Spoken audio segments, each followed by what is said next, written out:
Shalom Bapak Ibu Saudara, Tuhan selamat beribadah kembali di tempat ini. Mari sebelum mulai kita mau berdoa bersama. Tuhan Yesus, Tuhan kami yang baik, terima kasih Bapa buat sore hari ini. Karena kasih-Mu, karena kemurahan-Mu Tuhan, kami boleh ada di tempat ini. Terima kasih Bapa, Engkau izinkan kami untuk kami boleh memuji dan menyembah Tuhan. Kami boleh menaikkan syukur kami kepada Tuhan, karena Engkau Allah yang begitu baik, begitu setia buat setiap kami ya Bapa. Terima kasih Tuhan, Engkau pimpin acara ibadah ini dari awal pertengahan hingga akhirnya. Biarlah hanya nama-Mu saja yang dimuliakan dan diagungkan di tempat ini. Kami juga berdoa buat saudara seiman kami yang mungkin masih dalam perjalanan. Tuhan hantar sertai mereka sampai ke tempat ini dengan selamat. Dan Tuhan, bila masih ada kuasa-kuasa jahat yang mau mengganggu ibadah kami sore hari ini, kami satukan hati kami Tuhan. Kami mau ikat, patahkan, hancurkan kuasanya hanya di dalam nama Tuhan Yesus Kristus. Dan biarlah hanya Roh Kudus-Mu yang menguasai ruangan ini dan ruangan hati kami Bapa. Terima kasih ya Tuhan, terima kasih. Segala pujian, hormat, kemuliaan hanya bagi Engkau. Hanya di dalam nama Tuhan Yesus Kristus yang percaya, katakan sama-sama. Amin. Puji Tuhan. Kita mau ingat kembali akan pengorbanan Tuhan di atas kayu salib. Dia yang sudah menderita dan menebus setiap dosa kita. Terima kasih Tuhan, terima kasih. Ku hidup oleh anugerah-Mu, yang terbaik ku terima dari-Mu. Rancangan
akibat segala dosa kami, tetapi Engkau telah mati menggantikan segala hukuman kami, sehingga kami boleh ditebus, kami boleh diselamatkan, bahkan diangkat menjadi anak-anak-Mu ya Tuhan, dan berhak untuk menerima janji-janji Tuhan yang indah.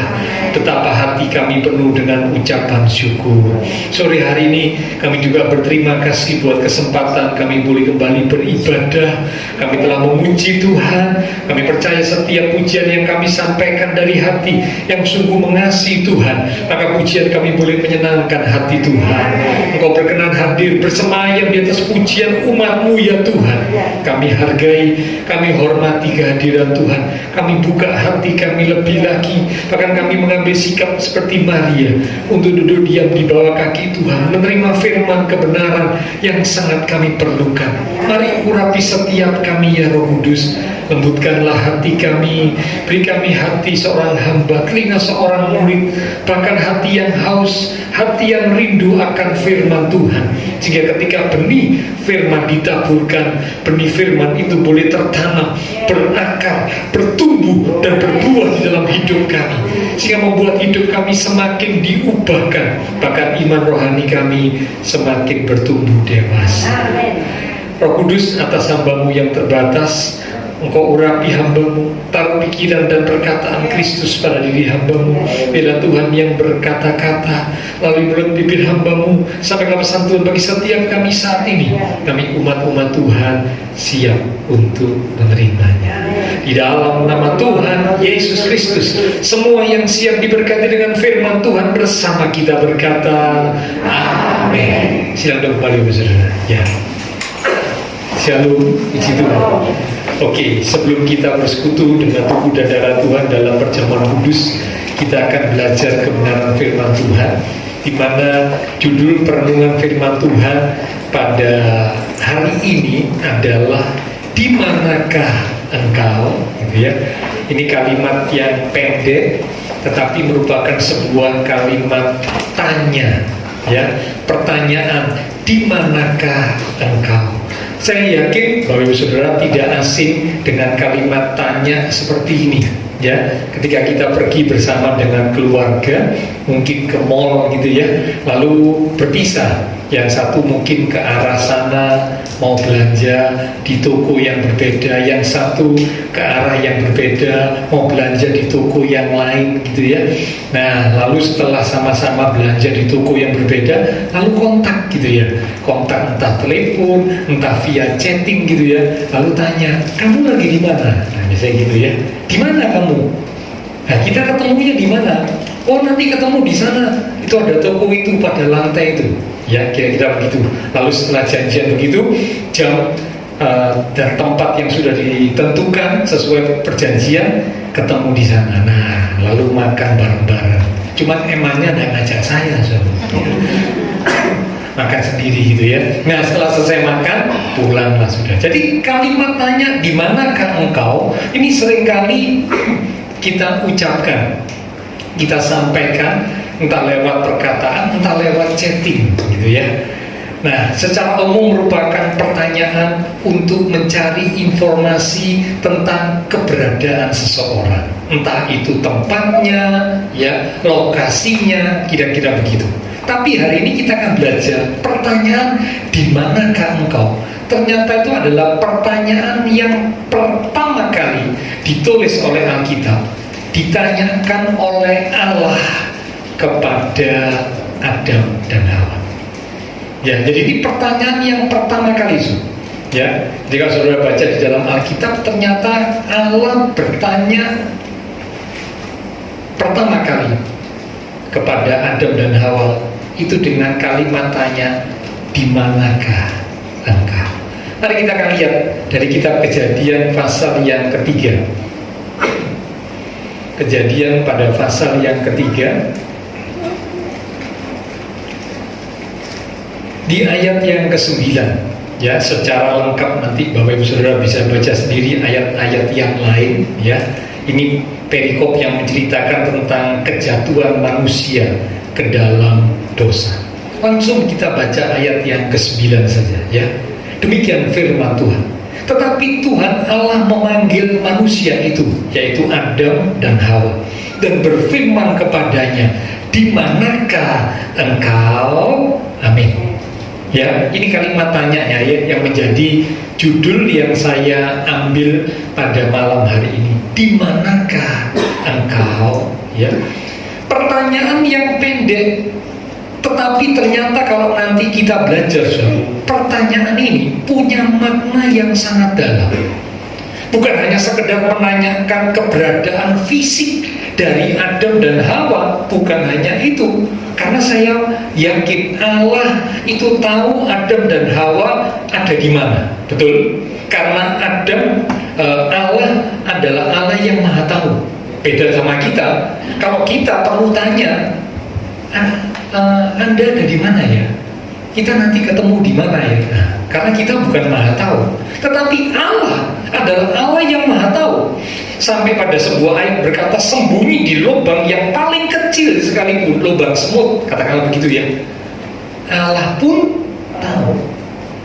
Sembunyi di dalam gua yang paling dalam, paling gelap, di situ Allah pun tahu. Apalagi ini Adam dan Hawa cuma sembunyi di belakang pohon, di balik pohon. Tentu Allah tahu, karena Allah Maha Tahu. Tetapi Allah bertanya, di manakah engkau? Pertanyaan yang pendek, pertanyaan pertama kalinya disampaikan oleh Allah kepada manusia yang dituliskan dalam Alkitab, namun punya makna yang dalam. Sebenarnya Tuhan tidak perlu bertanya, karena Tuhan Maha Tahu. Namun justru manusialah yang perlu ditanya oleh Tuhan. Tuhan itu sebenarnya tidak perlu bertanya, ya, karena Tuhan kan Maha Tahu ya. Tapi justru manusialah yang perlu ditanya oleh Tuhan. Oke, sekarang kita belajar, apa sesungguhnya makna, apa sesungguhnya maksud dibalik pertanyaan Tuhan kepada Adam dan Hawa. Pertanyaan yang pertama kalinya ditulis dalam Alkitab, di manakah engkau? Oke, yang pertama, pertanyaan Allah kepada Adam dan Hawa dalam bentuk kalimat tanya, di manakah engkau, ternyata punya maksud. Yang pertama adalah Allah yang mencari manusia. Sekali lagi, Allah yang mencari manusia, bukan manusia yang mencari Allah, tetapi Allah yang berinisiatif, Allah yang memulai untuk mencari manusia. Kalau Adam waktu itu mau mencari Allah, Adam akan berkata, Allah atau Tuhan, engkau ada di mana? Ini aku sama istriku, kami sudah berdosa, kami sudah bersalah. Kalau Adam mau cari Tuhan bisa seperti itu, tapi ternyata tidak demikian. Justru Alkitab mencatat ketika mereka sudah memakan buah yang dilarang, melanggar firman, mereka sadar, mereka telanjang, mereka jadi malu, mereka juga jadi takut. Nah, lalu mereka menyemat daun dari pohon ara untuk menutupi ketelanjangannya. Lalu saat itu mereka mendengar langkah Tuhan Allah. Biasanya kalau mereka mendengar langkah Tuhan Allah, mereka antusias, mereka sukacita menyambut untuk bisa bertemu dengan Allah. Tapi kali itu beda. Mereka mendengar langkah Tuhan Allah karena dosa. Ketakutanlah mereka. Mereka sadar mereka sudah melanggar firman Tuhan. Sembunyi. Ya, Adam tidak berani mencari Allah, Adam tidak berani menemui Allah, tapi Adam justru sembunyi bersama dengan Hawa karena takut, karena sudah berdosa. Allah yang berinisiatif untuk mencari manusia. Mazmur 53, kita lihat sebentar ya. Mazmur 53 di ayat yang kedua. Ini kalau di Alkitab digital atau elektronik itu pada ayat yang kedua dari Mazmur 53. Tapi kalau Bapak Ibu Saudara menggunakan Alkitab buku, itu di ayat yang ketiga. Demikian firman Tuhan. Allah memandang ke bawah dari surga kepada anak-anak manusia. Artinya Allah melihat ke bumi kepada anak-anak manusia yang sudah jatuh dalam dosa, yang hidup dalam dosa, untuk melihat apakah ada yang berakal budi dan yang mencari Allah. Ada atau tidak? Allah cari itu, so. Ada nggak? Allah memandang, Allah menjelajah, Allah memperhatikan, Allah mencermati. Ada nggak manusia yang berakal budi dan mencari Allah? Jadi Bapak Ibu Saudara, orang yang mencari Allah itu di mata Tuhan dikatakan adalah orang yang berakal budi. Tapi orang yang mengabaikan Allah, menyepelekan Allah, tidak mau mencari Allah, maaf, di mata Tuhan itu orang yang tidak berakal budi. Nah, ini Allah cari, ya. Pemazmur berkata, Allah memandang dari surga, melihat ada nggak manusia yang cari Allah, yang berakal budi dan cari Allah. Jawabannya kita bisa temukan ada di Roma 3 ayat yang ke-11. Ayo kita lihat Roma 3 ayat yang ke-11. Demikian firman Tuhan, tidak ada seorang pun yang berakal budi, tidak ada seorang pun yang mencari Allah. Jadi ini persis tadi dikatakan Allah mencari, ada tidak yang berakal budi yang mencari Allah? Jawabannya persis. Dikatakan ternyata tidak ada yang berakal budi, tidak ada yang mencari Allah. Jadi Bapak Ibu Saudara, kalau ada orang yang berbangga diri, dia berkata, saya ini percaya Tuhan karena saya yang membuat keputusan, karena saya yang mencari Tuhan. Keliru. Karena Alkitab berkata tidak ada seorang pun yang mencari Tuhan. Justru Tuhan itu loh yang menjumpai manusia. Tuhan itu yang cari manusia. Bahkan ketika Tuhan Yesus ada di muka bumi, Tuhan Yesus sampai mengucapkan salah satu statement berkata, aku datang untuk mencari dan menyelamatkan yang terhilang. Itu beberapa kali Tuhan mengucapkan statement seperti itu, ya. Salah satunya di Lukas 19 di ayat yang ke-10. Lukas 19 di ayat yang ke-10 dikatakan, sebab anak manusia itu bicara tentang pribadi Tuhan Yesus sendiri, ya. Anak manusia datang untuk mencari dan menyelamatkan yang hilang. Jadi makna yang pertama, ternyata di balik pertanyaan di manakah engkau, padahal Allah kan Maha tahu, ya, tapi di balik pertanyaan itu ada makna yang pertama, Allah yang mencari manusia, Allah yang berinisiatif untuk mencari manusia. Karena itu kita nggak bisa berbangga diri.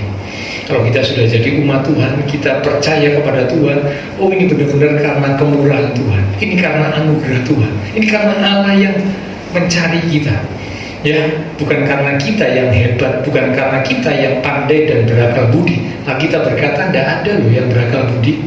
Di mata Tuhan tidak ada, karena tidak ada yang cari Tuhan. Tuhan yang cari manusia, itu yang betul. Oke, sekarang yang kedua, so. Apa makna dibalik pertanyaan Allah kepada Adam dan Hawa, di manakah engkau? Yang kedua adalah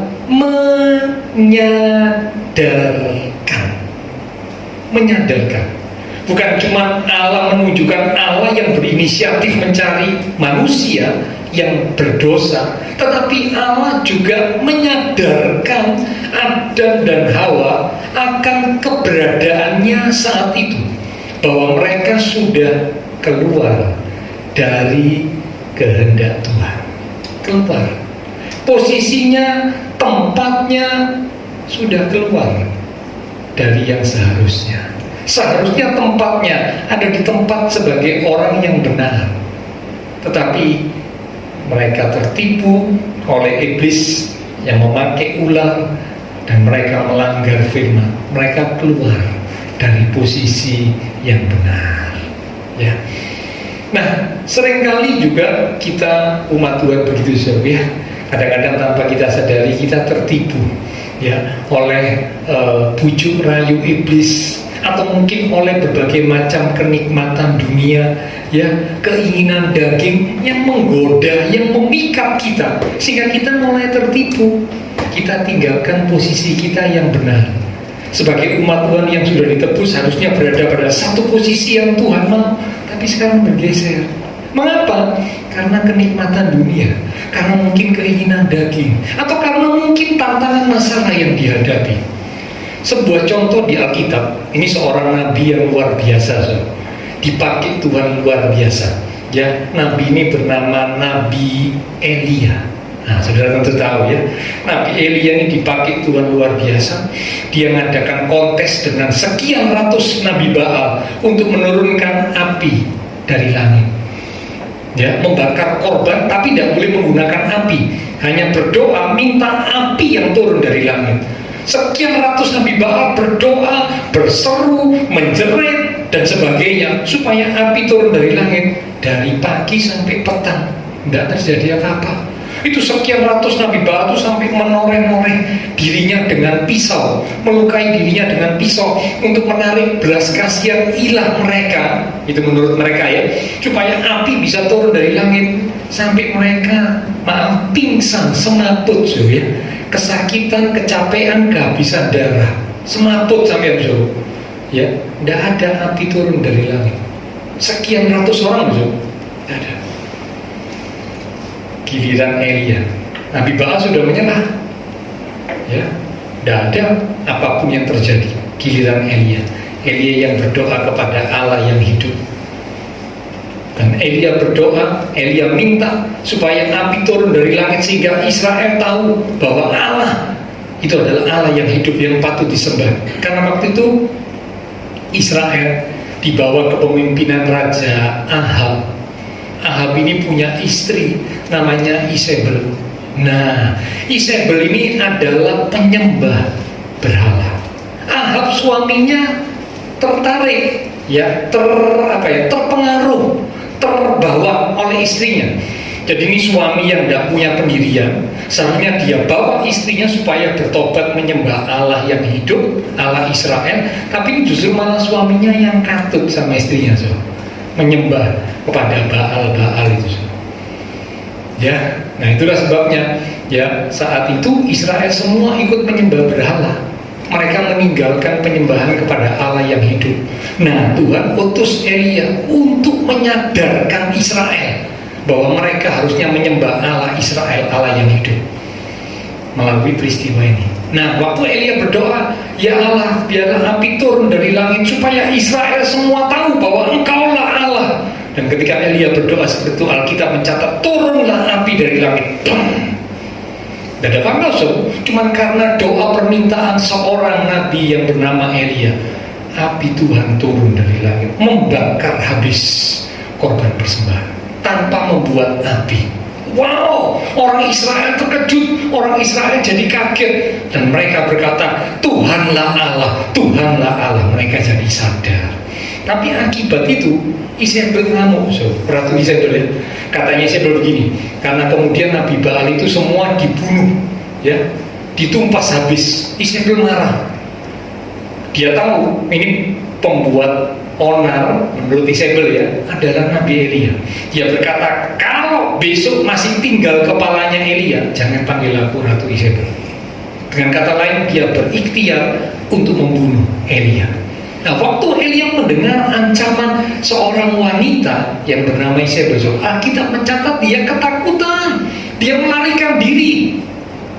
Dan saat dia melarikan diri itulah Tuhan bertanya kepadanya. Ayo kita lihat 1 Raja-Raja 19 di ayat yang ke-9.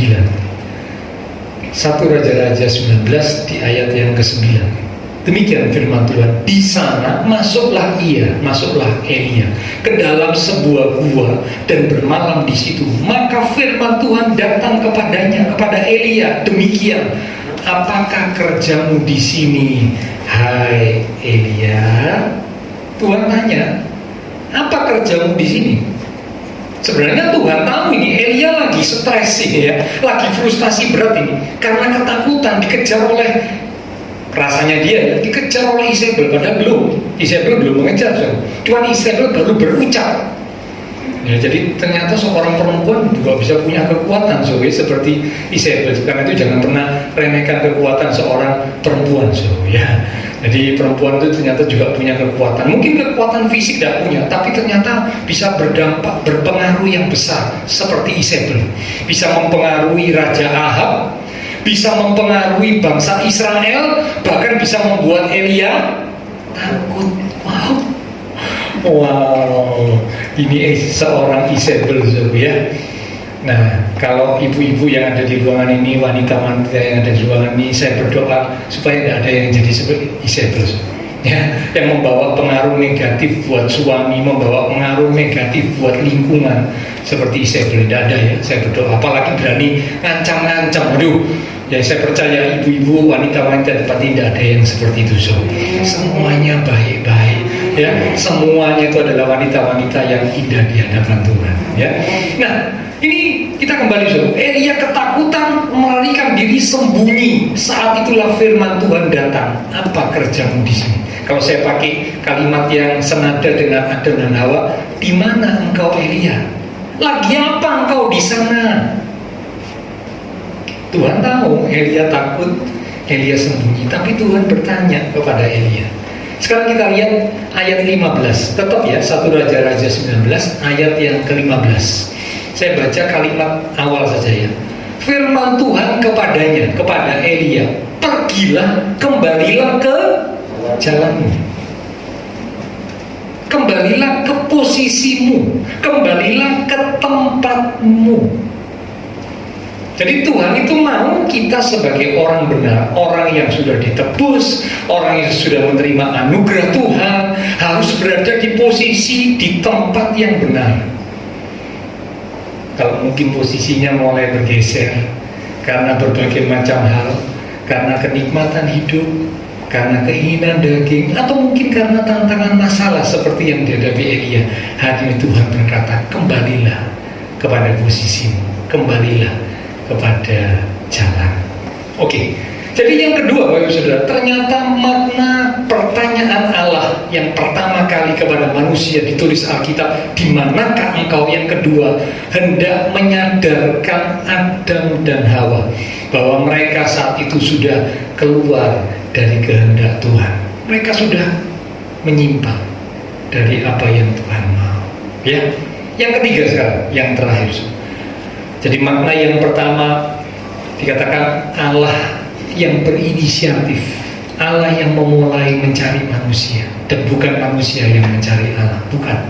Tidak ada yang berakal budi, katanya begitu ya. Tidak ada yang mencari Allah, tidak ada. Yang kedua dikatakan Allah menyadarkan Adam dan Hawa, kamu sudah keluar dari posisimu. Ya. Yang ketiga sekarang, yang terakhir. Makna yang ketiga dibalik pertanyaan Allah kali pertama kepada manusia yang ditulis Alkitab adalah memberi kesempatan. Sekali lagi, pertanyaan Allah, di manakah engkau? Ternyata punya makna yang ketiga. Allah memberi kesempatan kepada Adam dan Hawa. Kesempatan apa, Pak? Kesempatan untuk jujur. Jujur. Saya tanya Bapak Saudara, Allah tahu atau tidak kalau Adam dan Hawa sudah berdosa mengambil buah yang dilarang? Tahu atau tidak? Tahulah, tahu. Semestinya Allah tidak perlu tanya. Ya Allah nggak tahu. Tapi sekali lagi Allah bertanya, maknanya Allah beri kesempatan Adam dan Hawa jujur loh. Nah, kira-kira begitu ya. Terbuka, jujurlah di hadapan Tuhan. Akui kesalahanmu, minta ampun, bertobat. Itu kerinduan Allah. Itu yang Allah tunggu. Makanya Allah bertanya, di manakah engkau? Diberi kesempatan. Kesempatan untuk jujur, mengakui kesalahan, minta ampun, dan bertobat. Alkitab berkata, siapa yang menyembunyikan pelanggarannya tidak akan beruntung. Tetapi siapa yang mengakuinya dan meninggalkannya akan disayangi. Tahu di mana ayatnya? Terkenal di sini. Amsal 28 ayat yang ke-13. Amsal 28 ayat 13. Siapa menyembunyikan pelanggarannya tidak akan beruntung. Kata tidak akan beruntung ini berarti sial, saudaraku ya. Orang yang menyembunyikan pelanggaran, orang yang menyimpan dosa, itu hidupnya tidak beruntung, sial gitu ya.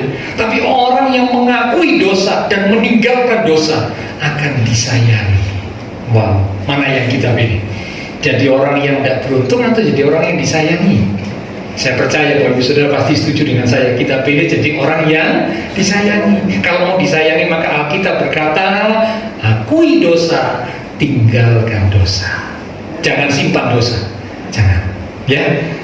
1 Yohanes 1 ayat yang ke-9 juga berkata, jika kita mengaku dosa kita. 1 Yohanes 1 ayat 9. Jika kita mengaku dosa kita, maka Ia Tuhan adalah setia dan adil, sehingga Ia akan mengampuni segala dosa kita dan menyucikan kita dari segala kejahatan. Akui dosa. Ini yang Tuhan tunggu. Tuhan tunggu dari Adam dan Hawa. Ditanya, di manakah engkau? Tuhan tunggu supaya Adam dan Hawa jujur, terbuka di hadapan Tuhan, mengakui dosa, minta ampun dan bertobat. Ternyata itu dilakukan, Bapak Ibu Saudara. Kalau Bapak Ibu baca kisah ini, dilakukan atau tidak oleh Adam dan Hawa? Dilakukan? Wah, bacanya kurang komplit berarti ya kalau bilang iya dilakukan. So. Bacanya kurang cermat itu ya. Karena kalau Bapak Ibu baca, ternyata Adam bukan mengaku dosa. Enggak. Ayo kita lihat sebentar ya, Kejadian pasal 3. Jangan-jangan Alkitab saya yang salah ini, so, ya. Kejadian pasal yang ketiga. Kita lihat ya.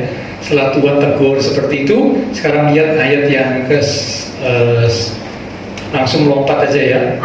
12. Manusia itu menjawab, kata manusia di sini maksudnya Adam ya.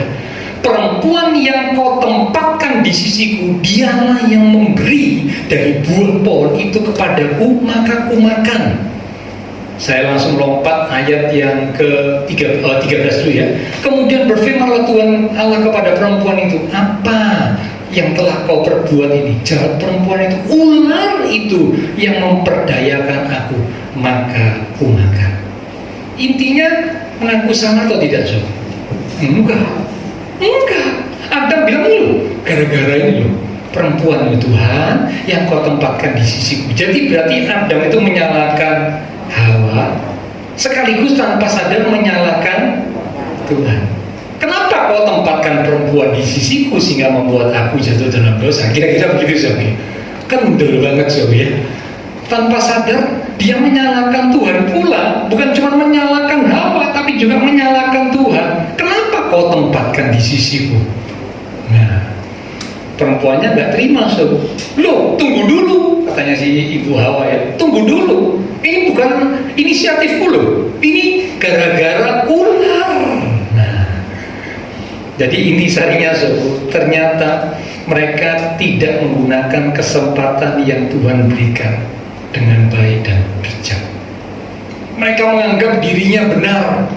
Mereka tunjuk orang lain, orang di sekitarnya, keadaan di sekitarnya dijadikan kambing hitam. Ya betul ya.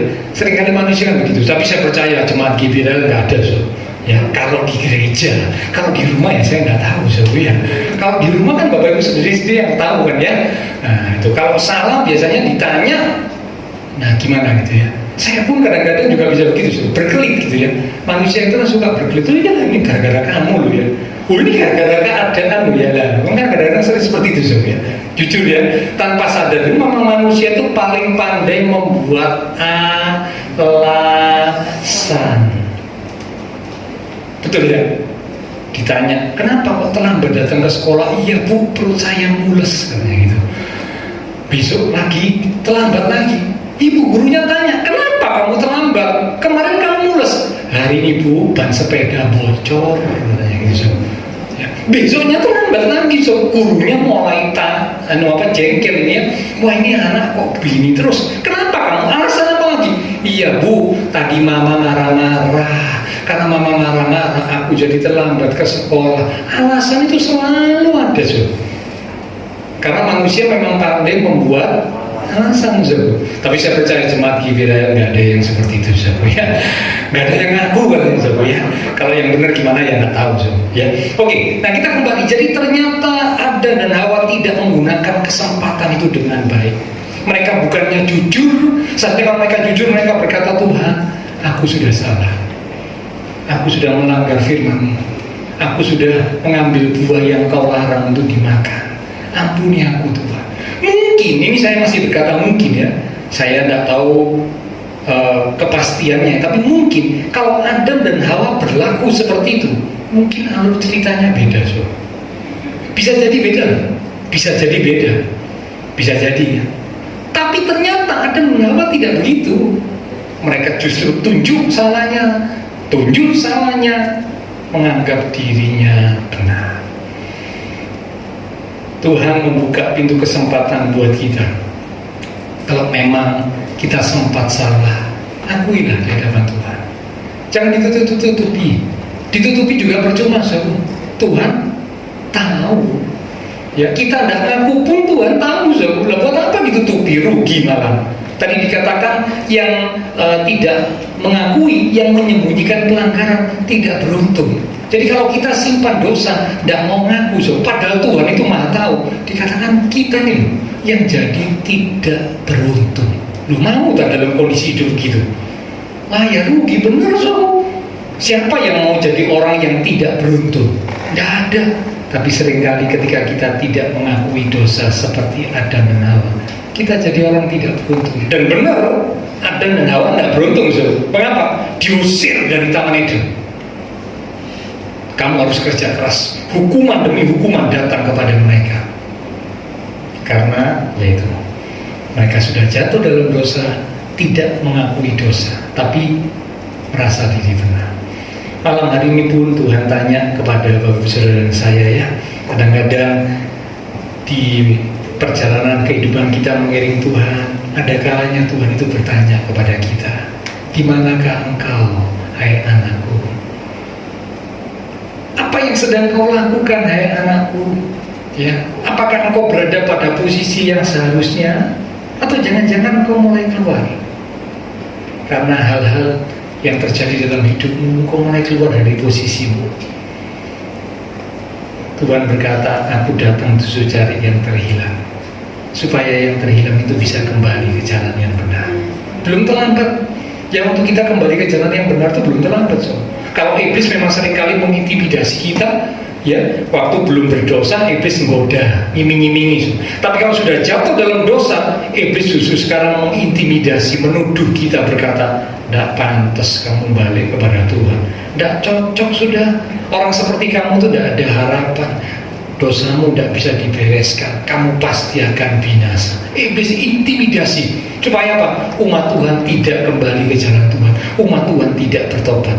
Tapi dengar baik-baik, malam hari ini Tuhan justru berkata, aku datang untuk mencari yang terhilang, supaya apa? Menerima pintu pengampunan terbuka, menerima pengampunan dari Tuhan, ya, menerima anugerah dari Tuhan, sehingga akhirnya boleh dikembalikan pada posisi yang semula. Ayat penutup terakhir kita baca di 2 Petrus pasal yang ketiga. Setelah ini pelayan perjamuan kudus dan pelayan mimbar bisa kembali maju ke depan. 2 Petrus 3 di ayat yang ke-9. 2 Petrus 3 ayat yang ke-9. Tuhan tidak lalai menepati janjinya. Ini khususnya ayat ini bicara tentang kedatangan Tuhan kali yang kedua. Itu salah satu yang Tuhan janjikan. Aku akan datang menjemput kamu kali yang kedua ya. Tuhan tidak lalai menepati janjinya, sekalipun ada orang yang menganggapnya sebagai kelalaian. Jadi ada orang-orang yang kadang-kadang beranggapan Tuhan lalai, Tuhan tidak tepati janji. Buktinya sampai hari ini Tuhan belum datang kali yang kedua. Di mana bukti janji Tuhan digenapi? Sampai hari ini tidak datang. Dari dulu katanya mau datang. Hari Tuhan sudah dekat tuh. Sampai sekarang kok belum? Lalai. Sepertinya begitu ya, dianggap begitu. Lanjut.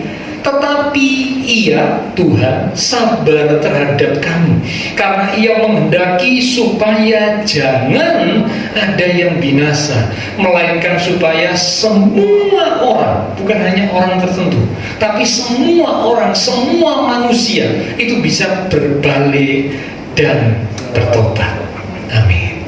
Ini loh yang Tuhan tunggu. Ayo balik.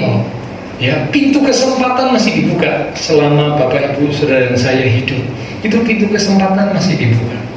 Tapi kalau sudah datang waktunya Tuhan panggil kita pulang, kesempatannya sudah habis. Ya, tidak ada yang tahu ya kapan kita dipanggil pulang Tuhan. Tidak bisa kita berkata, oh nanti Pak, kalau sudah tua, ya sudah sangat tua Pak, baru saya mati. Loh iya, kalau memang secara umum kan begitu ya. Tapi tidak ada yang tahu kapan Tuhan panggil pulang kita. Yang penting sekarang responi pertanyaan Tuhan. Saat Tuhan bertanya, di manakah engkau? Kalau kita mungkin ada di posisi yang salah, dengan pertanyaan itu kita disadarkan. Gunakan kesempatan untuk berbalik, untuk bertobat, kembali kepada Tuhan, kembali kepada jalan Tuhan. Sungguh-sungguh lagi di dalam Tuhan. Aku mau berada di posisi yang Engkau mau Tuhan. Dan kalau itu kita lakukan, Tuhan yang akan jadi pembela kita, Tuhan yang akan jadi penolong kita, Tuhan yang akan jadi pemelihara buat hidup kita. Jangan khawatir, kata Tuhan, Engkau itu biji mataku. Ya, kalau biji mata itu sesuatu yang diperhatikan, sesuatu yang dijaga, sesuatu yang dilindungi.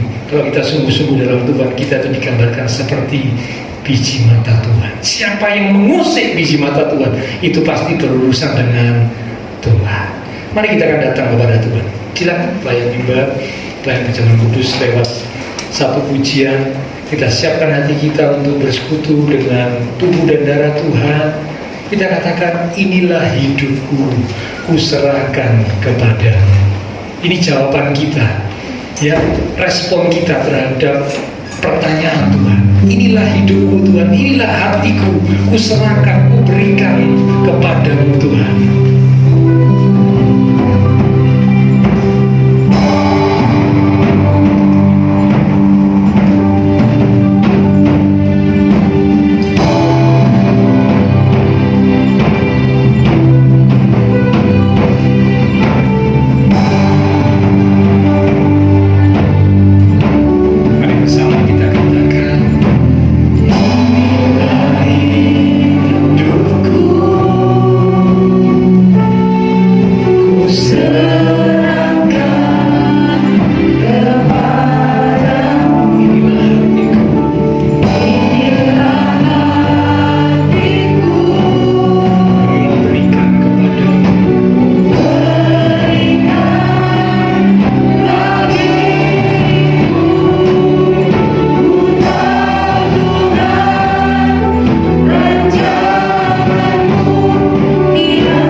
meresponi pertanyaan yang Kau berikan kepada kami.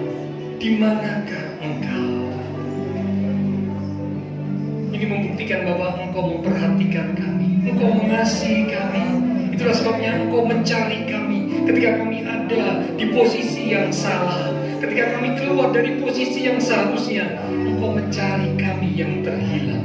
Engkau rindu supaya kami boleh kembali kepada posisi yang semula.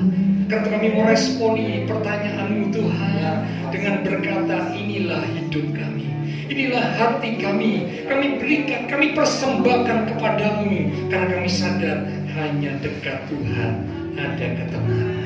Engkaulah sumber pengharapan kami, Engkaulah Allah penyelamat kami Tuhan. Ampuni kami kalau mungkin karena hal-hal yang terjadi dalam hidup kami, tanpa kami sadari kami mulai jauh dari Tuhan. Hati kami mulai jauh dari Tuhan. Pengharapan kami kepada Tuhan mulai berkurang. Atau bahkan kami menikmati kenikmatan-kenikmatan dunia, sehingga membawa hati kami jauh dari Engkau. Malam ini kami mau kembali Tuhan kepadamu. Kami mau kembali dekat kepadamu. Kami mau kembali kepada posisi yang semula. Kami mau kembali kepada kasih yang semula, sehingga membawa kami untuk kembali dekat kepadamu, kembali ada di dalam pelukan-Mu senantiasa Tuhan. Hamba terbatas untuk berkata dan menjelaskan, tapi Roh Kudus Engkau yang akan terus berbicara akan firman yang sudah kami terima, sehingga kami boleh sadar dan kami boleh gunakan kesempatan untuk kami boleh kembali kepada jalan Tuhan. Kami mengakui dosa kami tinggalkan dosa kami minta ampun, kami bertobat sungguh-sungguh. Pintu pengampunan terbuka untuk kami, pemulihan akan terjadi, dan selanjutnya anugerah serta berkat-berkat-Mu akan dilimpahkan dalam hidup kami. Sehingga orang-orang yang takut akan Tuhan, firman Tuhan berkata, tidak akan kekurangan sesuatu pun yang baik. Terima kasih Tuhan. Terima kasih Tuhan. Terima kasih. Terima kasih Tuhan. Kami percaya saat kami memohon pengampunan-Mu dengan penuh kesungguhan, maka Engkau Allah yang setia dan adil. Engkau akan mengampuni kami. Engkau akan menyucikan kami dari segala dosa kami, sehingga sebentar setiap kami boleh dikuduskan, dilayakkan untuk bersekutu dengan tubuh dan darah Tuhan yang kudus. Urapi setiap hamba-hamba-Mu yang akan layak. Dengan hati yang siap, kami akan menerima tubuh dan darah Tuhan yang kudus. Dalam nama Tuhan Yesus Kristus kami sudah berdoa. Amin. Sementara para pelayan bisa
yang tertuju kepada pengorbanan Kristus, yang membuktikan betapa Tuhan mengasihi setiap kita. Tapi saudara bisa siapkan hosti yang telah kita terima, ayat firman Tuhan bisa dibaca, boleh jadi rema, jadi berkat buat kita. Sekali lagi kita katakan, sungguh besar pengorbananmu bagi Tuhan, terlalu dalam untuk dimengerti.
Kebenaran Tuhan telah melayakkan kami. Dengan segenap hati kami, segenap pikiran kami, segenap hidup kami terarah kepada Kristus. Dengan pengorbanannya yang begitu besar dan ajaib, kami akan bersekutu dengan tubuh dan darah Tuhan yang kudus. Mari Bapak, Ibu, Saudara kekasih-kekasih Tuhan, kita angkat roti yang adalah tubuh Tuhan lebih tinggi dari kepala kita. Kita akan dengarkan firman Tuhan yang terambil dari 1 Korintus pada pasal yang ke-11 di ayat yang ke-23 mulai. Demikian firman Tuhan berkata, sebab apa yang telah aku teruskan kepadamu telah aku terima dari Tuhan, yaitu bahwa Tuhan Yesus pada malam waktu ia diserahkan mengambil roti, dan sesudah itu ia mengucap syukur atasnya. Ia memecah-mecahkannya dan berkata, inilah tubuhku yang diserahkan bagi kamu. Perbuatlah ini menjadi peringatan akan aku. Saudara, roti yang telah dipecah-pecahkan, dan sebentar kita akan makan bersama-sama. Bukankah ini adalah persekutuan dengan tubuh Kristus? Mari kita akan makan bersama-sama, katakan dengan iman, dalam nama Tuhan Yesus Kristus. Haleluya.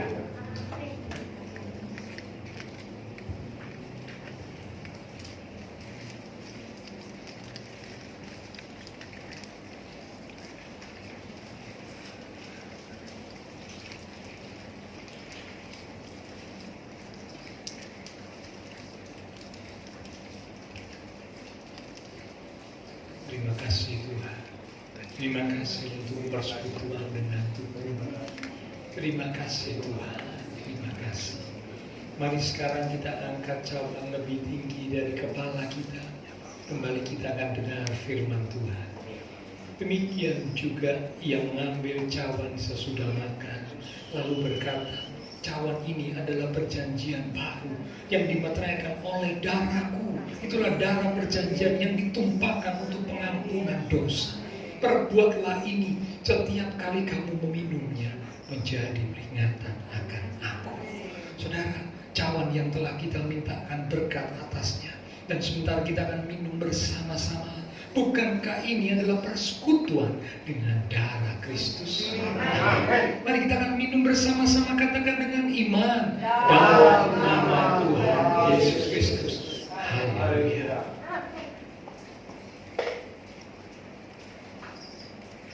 Mari naikkan syukur kita kepada Tuhan. Terima kasih Tuhan. Haleluya. Haleluya. Terima kasih Tuhan. Hati kami penuh dengan syukur untuk kasih setia-Mu, untuk kebaikan-Mu.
Umat-umat-Mu telah diberikan kekuatan yang baru.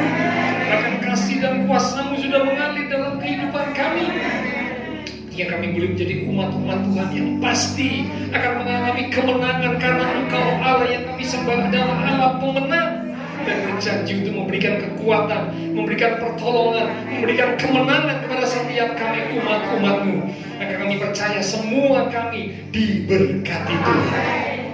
Hamba berdoa, Tuhan berkati setiap umat-umat-Mu ya Tuhan.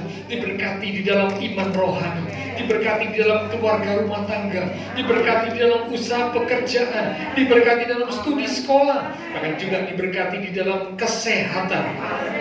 Masa depan yang indah, penuh dengan pengharapan Tuhan sediakan buat kami yang sungguh-sungguh percaya dan berjalan di dalam kehendak-Mu senantiasa. Terima kasih Tuhan. Hamba juga berdoa buat jemaat-jemaat Tuhan yang sakit, untuk kesehatan Ibu Rini, untuk kesehatan Mama dari Ibu Elvida, dan juga teman-teman seiman kami yang lain yang sakit. Hamba berdoa Tuhan Engkau jamah, kuatkan, teguhkan iman mereka, supaya mereka boleh tetap percaya kepadamu Tuhan. Mereka boleh tetap mengandalkan Engkau, karena Engkau Allah yang pasti memberikan yang terbaik buat kami. Engkau tidak pernah tinggalkan kami. Kalau Engkau mau menyembuhkan, tidak ada perkara yang mustahil. Dan kami berdoa Tuhan jamah, Tuhan sembuhkan dalam nama Tuhan Yesus Kristus. Yang lemah juga dikuatkan, yang susah dihiburkan, yang sedang menghadapi masalah pergumulan, biarlah dengan iman yang teguh kami tetap menantikan Tuhan yang pasti akan memberikan pertolongan tepat pada waktunya.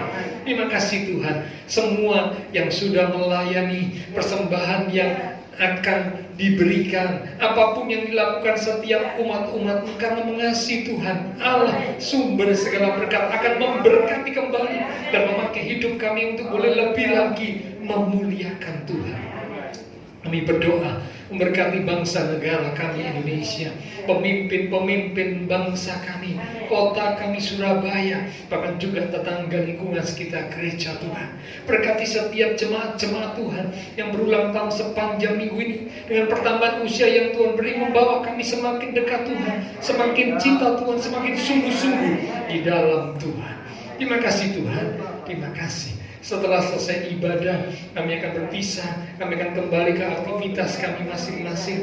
Biarlah segala berkat anugerah, damai, sukacita yang melimpah dari Allah Bapa Surgawi, kasih Tuhan Yesus Kristus, dan persekutuan dengan kuasa Roh Kudus akan terus memimpin menuntun langkah kehidupan setiap kita. Itu terus menyertai kita sekalian mulai malam ini sampai Maranatha, Tuhan Yesus datang kembali. Di dalam nama Tuhan Yesus Kristus, semua yang percaya diberkati Tuhan. Mari bersama dengan iman kita berkata amin. Tuhan berkati Bapak Ibu sekalian. Sampai berjumpa di minggu yang akan datang.